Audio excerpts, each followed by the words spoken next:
Hello दोस्तों, नमस्कार। स्वागत है आपका हमारे YouTube channel only for knowledge में। जैसा कि आप सभी को पता है, हम एमपी पुलिस के प्रैक्टिस सेट सॉल्व कर रहे हैं। तो आज हम प्रैक्टिस सेट 99 सॉल्व करेंगे और आज से हम हमारा नया पेपर स्टार्ट करेंगे। जैसा कि आपको दिखाई दे रहा है, professional examination board police constable recruitment test के 2017 के जो लास्ट एग्ज़ाम हुई थी एमपी पुलिस की, उसके पेपर हम सॉल्व कर रहे हैं। और प्रोफेशनल एग्जामिनेशन बोर्ड की साइड से ही हमने ये पेपर उठाया है। 8 सितंबर 2017 का इवनिंग शिफ्ट का अर्थात 3 बजे का जो पेपर है वो हम आज से शुरू करेंगे। और जैसा कि हमारे छात्रों ने कहा था कि सर आप, जैसे आपको पता है कि हर पेपर के 3 पार्ट होते हैं और आप सभी ने कहा है कि हर पार्ट पे अलग अलग वीडियो बना दीजिए, एक वीडियो में एक पार्ट पूरा कवर कर लीजिए। तो हम अब से एक वीडियो में एक पूरा पार्ट कवर कर लेंगे। और आप सभी को मैं बता दूं कि आपकी एग्ज़ाम बहुत ही जल्द आने वाली है, तो इसलिए आप हमारे साथ बने रहें। चलिए शुरू करते हैं। क्वेश्चन नंबर फर्स्ट है हमारा, भारत में आखिरी टेलीग्राम कब भेजा गया था? तो भारत में आखिरी टेलीग्राम जो है वो 14 जुलाई 2013 को भेजा गया था। ठीक है, चलते हैं हमारा अगला प्रश्न। किस उच्च न्यायालय ने गंगा और यमुना नदियों को जीवित संस्थाओं के रूप में मान्यता दी है? तो ये उस समय के अर्थात 2017 के करंट से पूछा गया क्वेश्चन है और ये उच्च न्यायालय था उत्तराखंड उच्च न्यायालय। ठीक है ना। उस समय में जो है नदियों के से संबंधित एक विवाद था, इसलिए कोर्ट ने इनको जीवित संस्थाओं के रूप में, क्योंकि इनको क्या है कि बहुत ज़्यादा गंदा किया जा रहा था, तो इसलिए इनको जीवित संस्थाओं के रूप में दर्जा देकर इन्हें गंदगी से दूर करने का प्रयास किया गया था उत्तराखंड न्यायालय के द्वारा। ठीक है, तो इससे स्पष्ट होता है कि आपका करंट जो है वो बहुत ही अच्छा होना जरूरी है। करंट से आपके क्वेश्चन बनेंगे, लगभग 8 से 10 क्वेश्चन मिनिमम करंट से पूछे जाएंगे। ठीक है, चलते हैं हमारा अगला प्रश्न। जीएसटी का क्या तात्पर्य है, अर्थात जीएसटी का फुल फॉर्म पूछा है। तो जीएसटी का फुल फॉर्म आप सभी को पता होगा कि गुड्स एंड सर्विस टैक्स जो है वो जीएसटी का फुल फॉर्म है। बहुत सारे दोस्तों कमेंट करते हैं कि सर आप क्वेश्चन बताते से ही सीधे आंसर बता देते हो। तो अगर मैं इस प्रकार से आपके लिए 10 सेकंड या 20 सेकंड वेट करूंगा तो हमारी वीडियो जो है वो और भी ज़्यादा लंबी हो जाएगी। इसलिए अगर आप अपने स्तर पर सवाल सॉल्व करना चाहते हैं तो वीडियो देखते हुए जैसे ही आपको क्वेश्चन दिखता है अपनी वीडियो को पॉज कर लीजिए और उसके बाद फिर वीडियो को प्ले करके आप हमारे आंसर से अपना आंसर मिला सकते हैं। ठीक है ना। चलते हैं, हमारा अगला प्रश्न है, यदि ट्रिपल को SQHOOKD से कोडित किया जाता है तो प्यूपल को कैसे कोडित किया जाए? कोडिंग रिकॉर्डिंग का क्वेश्चन है। तो जैसा कि मैंने आपको अभी कहा है कि वीडियो को पॉज कीजिए, अपने स्तर पर सॉल्व कीजिए और उसके बाद अपने आंसर को हमारे आंसर से मिलाइएगा। तो मैं आपको सॉल्यूशन बताता हूँ। तो ट्रिपल पहले तो इसकी कोडिंग समझेंगे कि कोडिंग किस प्रकार से की गई है। तो T से S जो है -1 हो रहा है, R से Q अर्थात -1 हो रहा है, अर्थात इसी प्रकार से आप देखेंगे तो I से H -1, सभी में -1 की कोडिंग चल रही है, मतलब आपको एक अंक घटा के लिखना है। तो P से -1 हम करेंगे तो आएगा O, तो देखिए 4 ऑप्शन में O है। E से -1 करेंगे तो आएगा D, तो D जो है वो फर्स्ट ऑप्शन में है, थर्ड ऑप्शन में है और फोर्थ ऑप्शन में है। आगे चलते हैं, O से -1 करेंगे तो क्या आएगा, N आएगा। तो N जो है वो केवल थर्ड ऑप्शन में, अर्थात थर्ड ऑप्शन ही हमारा आंसर हो जाता है। आप चाहें तो बाकी के 3 अक्षरों भी जो है वो -1 करके देखेंगे तो यही हमारा आंसर आएगा। चलते हैं हमारा अगला प्रश्न। भारतीय सेना को कितने कमांड्स में विभाजित किया गया है? तो देखिए भारतीय सेना को जो है वो 7 कमांड्स में विभाजित किया गया है। ठीक है, और जैसा कि आप सभी को पता है, अभी करंट से संबंधित, सेना से संबंधित सबसे महत्वपूर्ण प्रश्न CDS का है, जो अभी हमारे भारत के पूर्व चीफ ऑफ डिफेंस स्टाफ थे, उनकी एक दुर्घटना में मृत्यु हो गई है, तो उसका क्वेश्चन भी पूछा जा सकता है, तो आपको ध्यान रखना है। चलते हैं हमारा अगला प्रश्न। विशेष जनजाति की संख्या में नंबर 1 स्थान पर कौन सा राज्य? अब देखिए विशेष जनजाति अगर आपको समझ में नहीं आ रहा है तो आप इसकी इंग्लिश जो है वो देख सकते हैं। ये बोल रहा है कि the state that ranks number 1 in population of special tribes. Special tribes मतलब जैसा कि आपने पढ़ा होगा SC और ST, तो ST का ही फुल फॉर्म होता है स्पेशल ट्राइब्स। स्पेशल ट्राइब्स से मतलब विशेष जनजाति। तो ST सबसे ज़्यादा किस राज्य में है? तो ST की जनसंख्या सबसे ज़्यादा मध्य प्रदेश राज्य में है। ठीक है, अब क्वेश्चन नंबर 6 में मैं आपसे एक क्वेश्चन पूछना चाहता हूँ कि भारत में सर्वाधिक मात्रा में पाई जाने वाली जनजाति कौन सी है? मुझे कमेंट में आप आंसर जरूर बताइएगा कि क्वेश्चन नंबर 6 में मैंने जो आपसे पूछा है उसका आंसर क्या है। देखिए, आप हमारे क्वेश्चन का आंसर अगर कमेंट में देंगे तो इससे जो है आपकी जीके जो है वो और मजबूत होगी। अगर आप में से किसी को पता नहीं है तो आप गूगल का यूज़ कर सकते हैं, गूगल पे सर्च करिए, उसके बाद फिर हमें बताइए, कोई दिक्कत नहीं है। चलते हैं हमारा अगला प्रश्न। शब्द सिली पॉइंट किस से संबंधित है? तो ये खेलों से संबंधित प्रश्न है। तो सिली पॉइंट जो है वो क्रिकेट से संबंधित शब्द है। चलते हैं हमारा अगला प्रश्न। 2016 की राष्ट्रीय महिला प्रीमियर शतरंज चैंपियनशिप किसने जीती? तो ये 2016 का करंट का क्वेश्चन है, तो इसको आप छोड़ भी सकते हैं। चलते हैं हमारा अगला प्रश्न। वर्तमान राज्यसभा में सभा का नेता कौन है? तो उस समय के राज्यसभा में सभा का नेता जो अरुण जेटली था। वैसे तो आप इस क्वेश्चन को स्किप कर सकते हैं। तो आपको इस प्रकार से ध्यान रखना है कि आपको अभी जो वर्तमान में राज्यसभा का नेता है, विपक्ष का नेता है, लोकसभा अध्यक्ष है, राज्यसभा का सभापति है, ये सब आपको याद करके जाना है। ठीक है, चलते हैं हमारा अगला प्रश्न। आसिमा अपने घर से निकलती है, वह सबसे पहले उत्तर पश्चिम में चलती है। देखिए, ये क्वेश्चन जो है वो आप अपने स्तर पे कीजिएगा पॉज करके, उसके बाद फिर हमारे आंसर से अपना आंसर मिलाइएगा। मैं डायरेक्ट ही उसको आपको सॉल्व करके बताता हूँ। आसिमा अपने घर से निकलती है, तो मान लेते हैं आसिमा का घर ये है। पहले तो हम दिशाओं का मैप बना लेते हैं। तो दिशाएं ऊपर नॉर्थ रहेगी, नीचे साउथ रहेगी, ईस्ट रहेगी यहाँ, और यहाँ वेस्ट रहेगी। ठीक है, अब वो बोल रहा है कि उत्तर पश्चिम में, यानी कि उत्तर पश्चिम में चल रही है वो 50 मीटर। ये उत्तर पश्चिम में हमने इसको चला दिया 50 मीटर। देखिए, उत्तर पश्चिम यही है तो हमने इसी दिशा में चलाया इसको। फिर दक्षिण पश्चिम में 50 मीटर चलती है, तो दक्षिण पश्चिम किधर है? यहाँ है, तो ये यहाँ से हम इसको 50 मीटर दक्षिण पश्चिम में चलाएंगे। ठीक है, ये पहले उत्तर पश्चिम में चली, इसके बाद फिर दक्षिण पश्चिम में, उसके बाद वह दक्षिण पूर्व दिशा में 50 मीटर चलती है। तो दक्षिण साउथ ईस्ट, दक्षिण पूर्व में, अर्थात ये दक्षिण पूर्व में चली 50 मीटर। ठीक है, 50 मीटर दक्षिण पूर्व में चलती है। अंत में वह अपने घर की ओर मुड़ती है, तो उसका घर यहाँ है, तो इधर मुड़ेगी वो। ठीक है ना, ये। अब वह किस दिशा में चल रही है? तो अब देखिए, अब ये वाली दिशा कौन सी है? ये वाली दिशा है नॉर्थ ईस्ट। ठीक है ना, तो नॉर्थ ईस्ट यानी कि उत्तर पूर्व जो है, फोर्थ ऑप्शन जो है वो हमारा आंसर हो जाएगा। चलते हैं हमारा अगला प्रश्न। दो पासे एक साथ फेंके जाते हैं,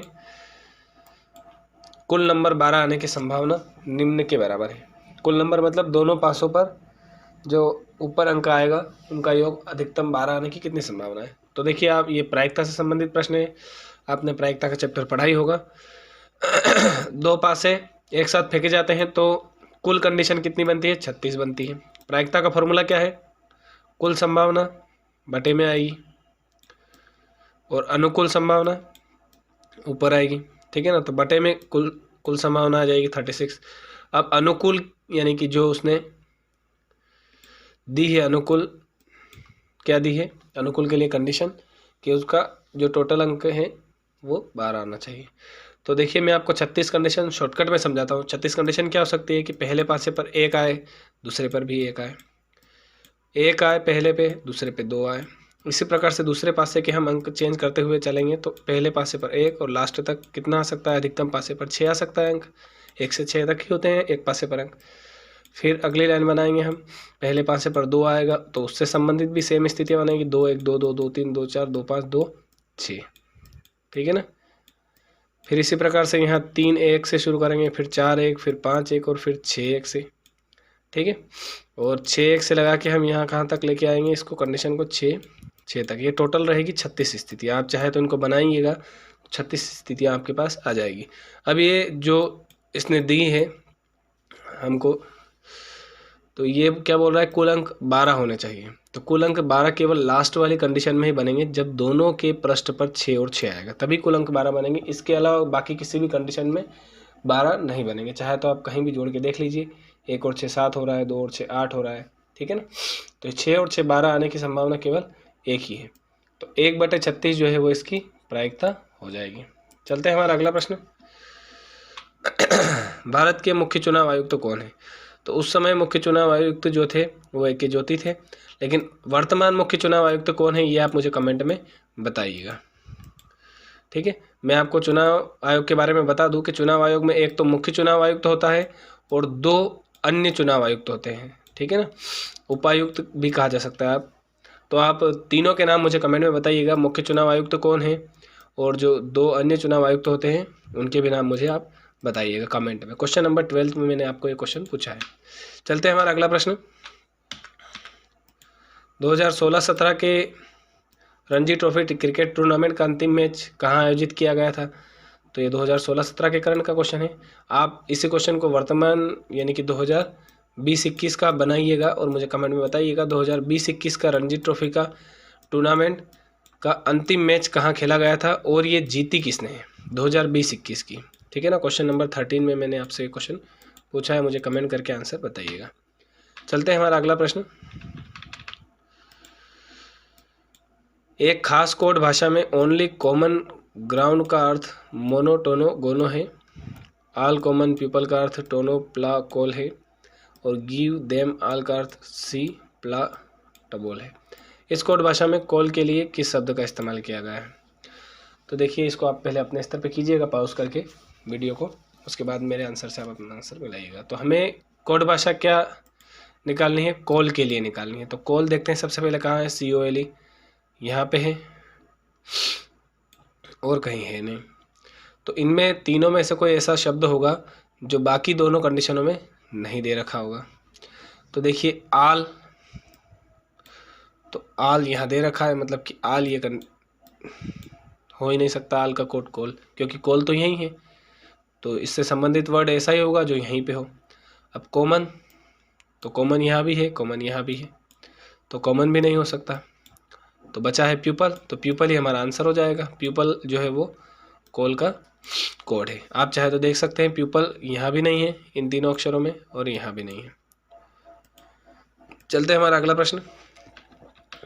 निम्न में से कौन सा जिला मध्य प्रदेश का नवीनतम जिला है? आगरमालवा जिला जो है वो नवीनतम जिला है। आप ये बताइए कमेंट में मुझे कि मध्य प्रदेश में कितने जिले हैं। क्वेश्चन नंबर 15 में मैं आपसे क्वेश्चन पूछ रहा हूँ। चलते हैं हमारा अगला प्रश्न। भारत में प्रथम राज्य जिसमें प्रसन्नता के लिए अलग विभाग है, तो ये हमारा मध्य प्रदेश ही है, ठीक है ना। हैप्पीनेस के लिए अलग से विभाग, देखिए हैप्पीनेस इंडेक्स भी होता है, आपने नाम सुना होगा। तो हैप्पीनेस इंडेक्स में अच्छे स्थान पर आने के लिए मध्य प्रदेश ने सबसे पहले देश में प्रसन्नता के लिए या हैप्पीनेस के लिए अलग से एक विभाग का गठन किया था। ये उस समय के करंट का ही क्वेश्चन है, लेकिन अभी भी पूछा जा सकता है। 2016 में ये देखिए फिर से करंट का क्वेश्चन है। किस भारतीय को अंतर्राष्ट्रीय हॉकी परिसंघ के अध्यक्ष के रूप में चुना गया था? तो आप क्वेश्चन नंबर 17 में, जैसा कि मैंने आपको बताया, वर्तमान में अंतर्राष्ट्रीय हॉकी परिसंघ, ध्यान रखिएगा राष्ट्रीय नहीं पूछा है, अंतर्राष्ट्रीय हॉकी परिसंघ का अध्यक्ष कौन है, ठीक है। मुझे कमेंट में बताइएगा क्वेश्चन नंबर 17 में। देखिए आप लोग अगर कमेंट करेंगे ना तो आपको आपका उत्तर और अच्छे से याद होगा। उसको जितनी बार आप रिपीट करेंगे उतना आप ही के लिए फ़ायदा है, उतना ज़्यादा अच्छे से आपको याद रहेगा, ठीक है ना। चलते हैं हमारा अगला प्रश्न। इसरो के PSLV C-36 ने सफलतापूर्वक कौन से संवेदन उपग्रह का वहन किया है? मतलब PSLV C-36 से हमने अभी कौन सा उपग्रह भेजा है? तो हमने भेजा था रिसोर्सेट 2A, ठीक है। ये हालांकि उस समय का करंट का क्वेश्चन है, वर्तमान में हो सकता है पूछा भी जा सकता है, लेकिन चांसेस बहुत कम है। चलते हैं हमारा अगला प्रश्न। लुप्त संख्या चुनकर श्रृंखला को पूरा कीजिए। तो पहले तो हमको श्रृंखला को समझना है और फिर से वही बात कहूँगा कि आप क्वेश्चन पॉज करके क्वेश्चन सॉल्व कीजिए वीडियो को और फिर वीडियो को प्ले करके हमारे आंसर से अपना आंसर मिलाइएगा। तो देखिए यहाँ पे किस प्रकार से श्रृंखला चल रही है। तो 1 2 3 5 8, बहुत ही सरल है। तो देखिए इसमें क्या हो रहा है, आगे के 2 अंकों को जोड़कर तीसरा अंक बन रहा है। 1 और 2 3, 3 और 2 5, 3 और 5 तो 8, तो 5 और 8 क्या हो जाएंगे 13। तो यहाँ आंसर हो जाएगा हमारा 13। फोर्थ ऑप्शन हमारा सही है। चलते हैं हमारा अगला प्रश्न। लुप्त संख्या चुनकर श्रृंखला पूरी कीजिए। तो फिर से वही आपको करना है आपके स्तर पे, उसके बाद फिर वीडियो को लेकर के हमसे मिलाइएगा। तो 5 तिया 15 गुणित 3 हो रहा है यहाँ और कुछ भी नहीं, ठीक है ना। तो 15 तिया 45, 45 में फिर 3 का गुणा करेंगे तो 135, 135 में फिर 3 का गुणा करेंगे तो 405 आएगा, ठीक है। सेकंड ऑप्शन हमारा आंसर हो जाएगा। चलते हैं हमारा अगला प्रश्न। फिर से वही लुप्त संख्या चुनकर श्रृंखला को पूरा कीजिए। ये भी बहुत सरल है, मैं आपको बता देता हूँ, लेकिन आप अपने स्तर पे इसको सॉल्व पहले कीजिएगा, उसके बाद मिलाइएगा, ठीक है। ये 11 का वर्ग है, ठीक है ना। फिर ये 15 का वर्ग है, फिर ये 19 का वर्ग है, ठीक है ना। ये सबका स्क्वायर, ये 11 का स्क्वायर, 15 का स्क्वायर, 19 का स्क्वायर। देखिए 11 के बाद 4 अंक आगे आएगा 15, 15 के बाद फिर से 4 अंक आगे आएगा 19, +4 हो रहा है। तो 19 के बाद 4 अंक आगे आएगा तो क्या आएगा 23 आएगा। मतलब हमारा अगला आंसर क्या होगा 23 का स्क्वायर। तो 23 का स्क्वायर होता है 529, ठीक है। 1 से 25 तक के स्क्वायर मिनिमम आपको याद होने चाहिए, ठीक है। तो 529 हमारा आंसर हो जाएगा। चलते हैं हमारा अगला प्रश्न। 22वां प्रश्न है, ये भी रीजनिंग से संबंधित है। उस विकल्प का चयन कीजिए जो दिए गए कथनों और निष्कर्षों के बारे में सही है। तो पहले तो हम क्या करेंगे, वेन डायग्राम बनाएंगे। वेन डायग्राम बनाने से पहले मैं आपको बता दूं कि वेन डायग्राम अलग अलग कंडीशन के लिए बहुत सारे बनाए जा सकते हैं। तो कथन के ऊपर मेरे हिसाब से मैं वेन डायग्राम बना रहा हूँ। अगर आप वेन डायग्राम बनाएंगे, हो सकता है आप अलग बनाएंगे, लेकिन आंसर सबका सेम ही आएगा लगभग, ठीक है ना। सभी वकील डॉक्टर हैं, तो ये वकील बना दिए मैंने। अब ये सभी वकील जो है वो डॉक्टर के घेरे में ही आएंगे, क्योंकि सभी वकील डॉक्टर हैं। अब सभी डॉक्टर इंजीनियर हैं, यानी कि डॉक्टर सभी जो है वो इंजीनियरों के घेरे में आ जाएंगे, ये इंजीनियर हो गए। सॉरी। अब निष्कर्ष देखते हैं। सभी वकील इंजीनियर है, तो देखिए इंजीनियरों के अंदर ही सब कुछ आ रहा है, तो वकील भी इंजीनियर के अंदर ही आ रहे हैं। तो पहला निष्कर्ष जो है वो सत्य है। अब सभी इंजीनियर वकील हैं, तो देखिए इंजीनियरों का गोला जो है वो बाहर है, वकील का गोला जो है अंदर है। तो कुछ मात्रा में तो है, लेकिन सभी के लिए नहीं कहा जा सकता। ये इतने से इंजीनियर जो है वो वकील भी है और वकील इंजीनियर है, लेकिन इसके बाहर का कुछ नहीं कहा जा सकता। तो सेकंड जो है वो निष्कर्ष हम गलत कह देंगे, अर्थात केवल निष्कर्ष फर्स्ट अनुसरण कर रहा है। तो देखिए कौन से ऑप्शन में दे रखा है, केवल निष्कर्ष फर्स्ट अनुसरण करता है, ये दे रखा है सेकंड ऑप्शन में। तो ये हमारा आंसर हो गया। चलते हैं हमारा अगला प्रश्न।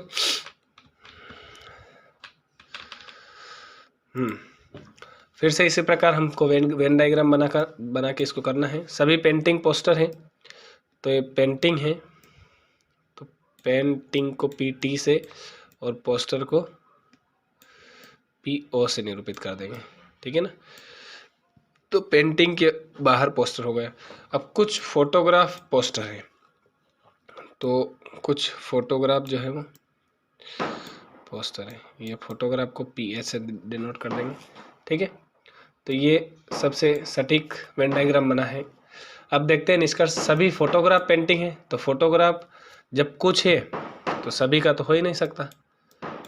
अब कुछ फोटोग्राफ पेंटिंग है, तो फोटोग्राफ के और पेंटिंग के बारे में कुछ नहीं कहा है, फोटोग्राफ और पेंटिंग की रिलेशन पूछ रहा है ये, तो ना कुछ में आएगा ना सभी में आएगा, तो दोनों ही निष्कर्ष जो है वो गलत हो जाएंगे। तो नहीं निष्कर्ष फर्स्ट, ना ही निष्कर्ष सेकेंड है, तो थर्ड ऑप्शन जो है वो हमारा आंसर हो जाता है। चलते हैं हमारा अगला प्रश्न। कुछ बैग बोतल है, बनाते हैं फिर से वेन डायग्राम। तो बैग जो है वो, बैग को BG से और बोतल को BT से निरूपित कर देते हैं। कुछ बैग बोतल है और कुछ बोतल कांच है, तो कुछ बोतल को कांच देख लेते हैं। अब कुछ बैग कांच है, तो देखिए बैग और कांच के बारे में कोई सीधा रिलेशन उसने नहीं दे रखा है, तो हम बना भी नहीं सकते, ठीक है ना। अब कुछ बैग कांच नहीं है, तो ये भी नहीं बना सकते हम, ठीक है ना। लेकिन देखिए आप, ये फर्स्ट निष्कर्ष और सेकेंड निष्कर्ष दोनों एक दूसरे के विपरीत है। या तो फिर कुछ बैग कांच है या फिर कुछ बैग कांच नहीं है, दोनों में से एक चीज़ हो सकती है, या फिर है या फिर नहीं है, ठीक है ना। ऑप्शन अगर दोनों को पर्सनली लिया जाए तो पर्सनली रूप से दोनों गलत है, लेकिन दोनों को सम्मिलित किया जाए तो दोनों में से एक चीज़ तो सही हो ही सकती है। तो यहाँ पे हमारा आंसर हो जाएगा थर्ड ऑप्शन, कि या तो निष्कर्ष फर्स्ट या फिर सेकेंड अनुसरण करता है, ठीक है। चलते हैं हमारा अगला प्रश्न।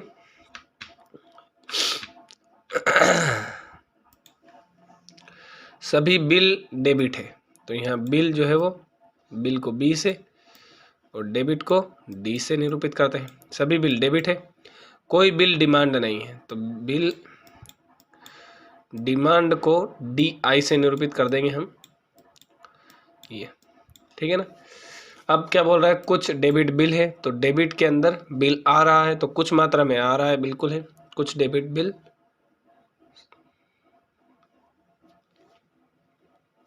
तो फर्स्ट ऑप्शन जो है वो हमारा सही है। कोई डिमांड डेबिट नहीं है। तो डिमांड का और डेबिट का, ये जो है ये डिमांड है, डिमांड का और डेबिट का कोई रिलेशन इसने दे रखा है, ठीक है ना। बिल और डिमांड का दे रखा है, लेकिन डिमांड का और डेबिट का इन दोनों का रिलेशन कहाँ दिया इसने, नहीं दिया ना। तो हम अपनी मर्जी से कुछ कह भी नहीं सकते, तो दूसरा ऑप्शन गलत हो जाएगा। तो निष्कर्ष फर्स्ट अनुसरण करता है, और ये बात दे रखी है सेकेंड ऑप्शन में, तो यही हमारा आंसर हो जाएगा। चलते हैं हमारा अगला प्रश्न। भारत के रक्षा बलों के सर्वोच्च कमांडर कौन है। तो आपको सभी को पता है कि सर्वोच्च कमांडर भारत के राष्ट्रपति होते हैं, ठीक है ना। चलते हैं हमारा अगला प्रश्न। एक विषम ज्ञात कीजिए, तो इसमें भी वही है, एक श्रृंखला बन रही है, तो और कोई एक अंक है जो उस श्रृंखला का पालन नहीं करता है, तो वो हो जाएगा हमारा विषम अंक। तो आपको ये श्रृंखला समझनी है, अपने स्तर पर पहले एक बार कीजिएगा और उसके बाद फिर हमारे आंसर से अपना आंसर मिलाइएगा, ठीक है।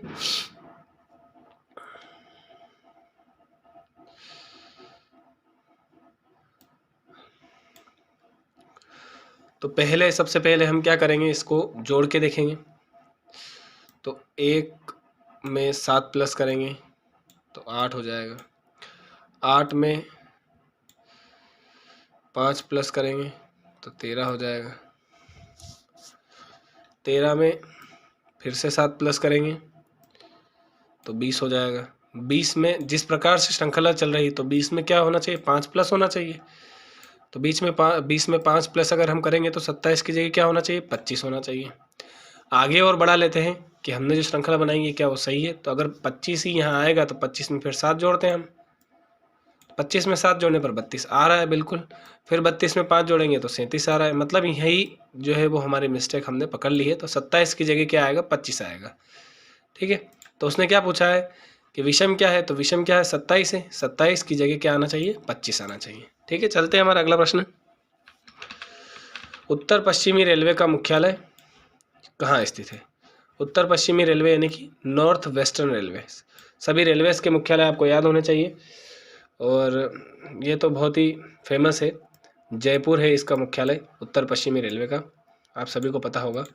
सबसे ज़्यादा कट ऑफ अगर कहीं जाती है तो सबसे ज़्यादा कट ऑफ जाने वाले जोन्स में इसका नाम आता है, जयपुर डिवीज़न का, जयपुर जोन का, ठीक है। चलते हैं हमारा अगला प्रश्न। नीचे दी गई श्रृंखला में श्रृंखलाओं का एक क्रम उपस्थित है, तो गलत संयोजन पहचानिए। बिल्कुल वैसा ही जैसा मैंने अभी आपको करके बताया था। तो चलिए हम करते हैं इसको सॉल्व। आप पहले आप अपने स्तर पर कीजिएगा, उसके बाद ही मिलाइएगा। 20 में से हम -1 करेंगे तो 19 आ जाएगा, 19 में से हम -3 करेंगे तो -2 करेंगे तो 17 आ जाएगा। अर्थात 17 में से हमको क्या करना है, -3 करना है। तो 17 में से 3 घटाएंगे तो क्या आना चाहिए, तो 14 आना चाहिए। तो 13 की जगह 14 करके देख लेते हैं। फिर 14 में से -4 करेंगे तो क्या आएगा, 10 आएगा, बिल्कुल आ रहा है, मतलब हमारी श्रृंखला सही से चल रही है। तो ये 13 ही गलत है, 13 की जगह 14 होना चाहिए, तो 13 जो है वो गलत संयोजन है। फोर्थ ऑप्शन हमारा आंसर हो गया। चलते हैं हमारा अगला प्रश्न। नीचे दी गई श्रृंखला में संख्याओं का एक क्रम उपस्थित है, गलत संयोजन पहचानिए। तो फिर से वही है, लेकिन इस बार जो है वो बहुत सरल है, देखते से पता चल रहा है। इस बार क्या है, स्क्वायर की श्रृंखला है, ये स्क्वायर की है, अर्थात 1 का स्क्वायर 1, फिर ये 5 गलत है, इसकी जगह क्या आएगा 2 का स्क्वायर यानी 4 आएगा। फिर यहाँ 3 का स्क्वायर 9 दे रखा है, 4 का स्क्वायर 16 दे रखा है, 5 का स्क्वायर जो है वो 25 दे रखा है, 6 का स्क्वायर 36 दे रखा है, 7 का स्क्वायर 49 दे रखा है। ठीक है, तो 5 गलत है, उसकी जगह 4 आएगा। चलते हैं हमारा अगला प्रश्न। गांधी सागर अभ्यारण्य कहाँ स्थित है? गांधी सागर अभ्यारण्य सभी को पता है मंदसौर में स्थित है। गांधी सागर बांध अगर पूछे तो वो भी मंदसौर में स्थित है। चलते हैं हमारा अगला प्रश्न। यदि गोल्डन को HNPZLG से कोडित किया जाता है तो प्लेटिनम को कैसे कोडित किया जाएगा? तो हमको जो है इसकी कोडिंग निकालनी है, उसी हिसाब से इसकी कोडिंग करेंगे हम। देखते हैं क्या चल रहा है। तो G से H लाने के लिए हमको क्या करना है, +1 करना है। O से N लाने के लिए -1 करना है। L से P लाने के लिए +2 करना है।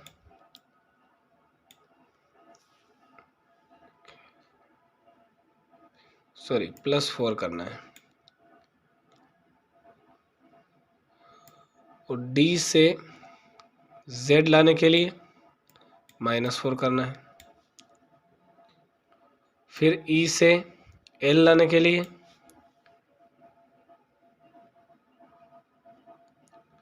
-7 करना है, सॉरी +7। N से G लाने के लिए -7 करना है। ठीक है ना, सेम हम इसी प्रकार से यहाँ कर लेंगे।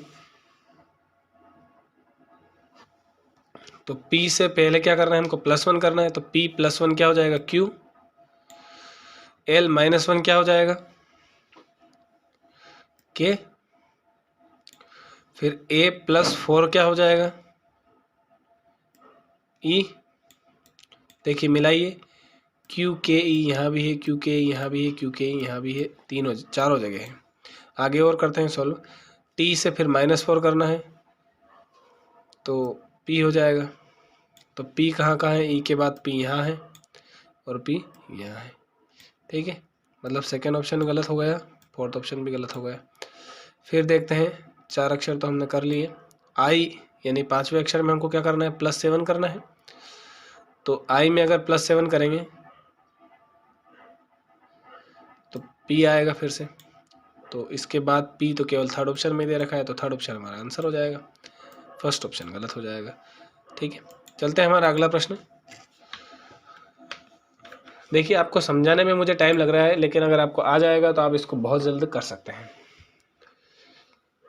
हिल लॉक को HOCLILK लिखा जाता है, तो कर्टेन को कैसे कोडित किया जाएगा? मतलब इसमें क्या किया गया है कि शब्दों को अलग अलग क्रम में जमा के लिखा गया है। ठीक है, तो जो LOC है इसको उल्टा करके OCL लिखा गया है। ये देखिए ना, LOC को उल्टा करके OCL लिख दिया, और IL को भी उल्टा करके IL को सीधा का सीधा यहाँ ऐसा कैसा लिख दिया गया है। तो हमें भी इसी प्रकार से करना है। TAI, देखिए फर्स्ट और लास्ट अक्षर तो वैसे ही है, अर्थात C हमको वैसा ही रखना है, N भी वैसा ही रखना है। तो C और N तो ऑलरेडी फोर्थ ऑप्शन में ही है, ऐसे कैसे, तो हमको आगे कुछ करने की ज़रूरत ही नहीं है। लेकिन आप पूरा जमा के भी देख सकते हैं, जैसा मैंने आपको समझाया वैसा ही आंसर आपका आएगा। चलते हैं हमारा अगला प्रश्न। Indian institute of soybean research कहाँ पे स्थित है? ठीक है ना, सोयाबीन रिसर्च सेंटर जो है ये इंदौर में स्थित है। चलते हैं हमारा अगला प्रश्न। लुप्त अक्षरों को चुनकर श्रृंखला को पूरी करनी है।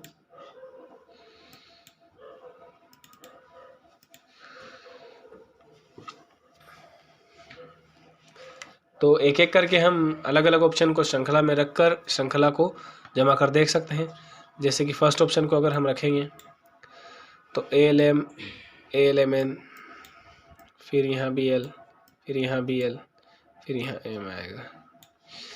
तो ALM ALM NLN LMN, ये कुछ सही से नहीं हो पा रहा है। फिर देखते हैं सेकंड ऑप्शन, NLLM। ठीक है। तो LMN NN MNL NLM LNM, ठीक। ये जो है वो थोड़ा सा ठीक लग रहा है। इसमें क्या हो रहा है, एक निश्चित श्रृंखला जो है वो ये पालन कर रहा है। तो सेकंड ऑप्शन जो है वो हमारा आंसर हो जाएगा। इसी प्रकार से आपको ऑप्शन रख के ही देखने पड़ेंगे, इसकी कोई शॉर्टकट नहीं है। चलते हैं हमारा अगला प्रश्न। ओंकारेश्वर किस नदी पर स्थित एक पवित्र द्वीप है? तो ओंकारेश्वर आप सभी को पता है कि नर्मदा नदी पर स्थित एक द्वीप है। और इस नर्मदा नदी जो है, जैसे कि ये ओंकारेश्वर द्वीप है, तो इसी पर इस प्रकार की ओम आकृति बनाती है। इसी को घेरते हुए ये द्वीप इस प्रकार से है जो समझो, और ये जो है ये नर्मदा नदी है। तो ये भी पूछा जा सकता है कि नर्मदा नदी किस द्वीप को घेरते हुए ओम आकृति बनाती है? तो ओंकारेश्वर को घेरते हुए, ठीक है। और आपको पता हो तो हनुवंतिया टापू जो है वो भी नर्मदा नदी पर है। ये भी एक पर्यटन स्थल है हनुवंतिया टापू, तो इसके बारे में भी क्वेश्चन पूछा जा सकता है। तो आपको याद रखना है हनुवंतिया टापू भी कहाँ है, नर्मदा नदी पर स्थित है, ओंकारेश्वर के पास में ही है वो भी। चलते हैं हमारा अगला प्रश्न। अंकों 5, 2, 1, 4, 6, 7 से कितनी 6 अंकों की संख्या निर्मित हो सकती है? तो देखिए 6 अंक दे रखे हैं, तो 6 अंक से कितनी संख्याएं निर्मित हो सकती है 6 अंकों की? तो फैक्टोरियल 6 आंसर आ जाएगा इसका। फैक्टोरियल 6 को आप सोल्व कर लीजिए, अर्थात 6 गुणित 5 गुणित 4 गुणित 3 गुणित 2 गुणित 1, तो 3 दूनी 6, 6 चौक 24, 24 पंजे 120, 120 का 6 में करेंगे तो 720, 720 हमारा आंसर हो जाएगा, थर्ड ऑप्शन। चलते हैं हमारा अगला प्रश्न। फिर से वही कोडिंग डिकोडिंग दे रखी है, आप इसको पहले अपने स्तर पे कीजिएगा। अब मैं डायरेक्ट लास्ट लाइन पढ़ता हूँ, इसको सॉल्व करता हूँ। ब्राइट के लिए किस अंक का इस्तेमाल किया गया है? तो देखते हैं सबसे पहले ब्राइट कहाँ लिखा हुआ है। तो ब्राइट सिर्फ यही लिखा हुआ है, तो इसके संगत कोई एक अक्षर ऐसा होगा जो केवल यही होगा। तो 2 यहाँ भी है, यहाँ भी है, तो मतलब 2 तो हो नहीं सकता। 3 यहाँ है लेकिन और कहीं नहीं है, मतलब ब्राइट का जो है आंसर 3 ही होगा, ठीक है ना। क्लियर करने के लिए देखते हैं 4, तो 4 यहाँ भी है और यहाँ भी है, तो 4 हो ही नहीं सकता, तो 3 ही जो है वो हमारा आंसर है। कोडिंग डिकोडिंग तो बहुत सरल होती है, बस आपको प्रैक्टिस होनी चाहिए। चलते हैं हमारा अगला प्रश्न है। विषम ज्ञात करना है।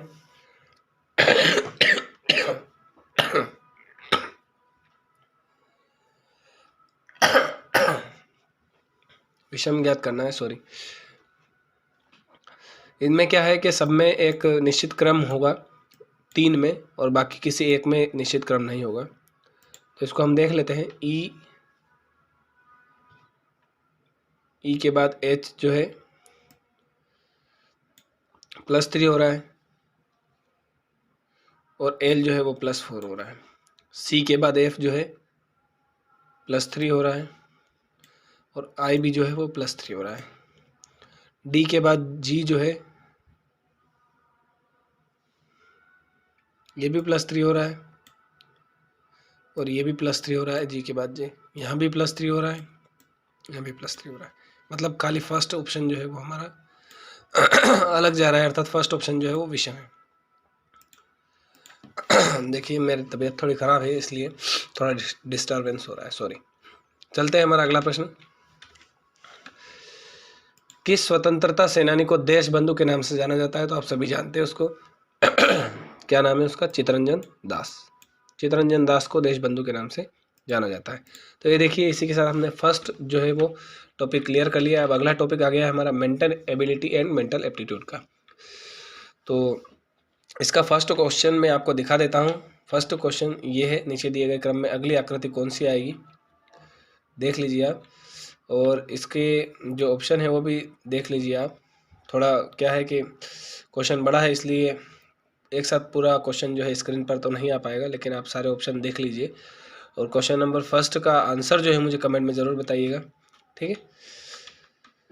और कल हम इस टॉपिक को क्लियर करेंगे। उम्मीद है कि अब मैं मेरी तबीयत अगर सही रही है तो मैं रेगुलर आपके लिए वीडियोस लेके आऊँगा, और आपका भी भरपूर सहयोग मिले मैं कामना करता हूँ। और आप अपनी तैयारी जो है वो दुगने जोश के साथ चलने दीजिए, क्योंकि आपकी एग्ज़ाम जो है वो बहुत ही जल्द नज़दीक आ रही है।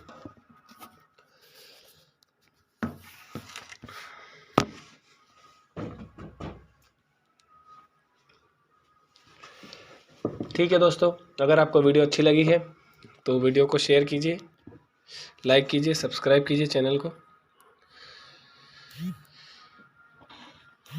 फिर मिलते हैं।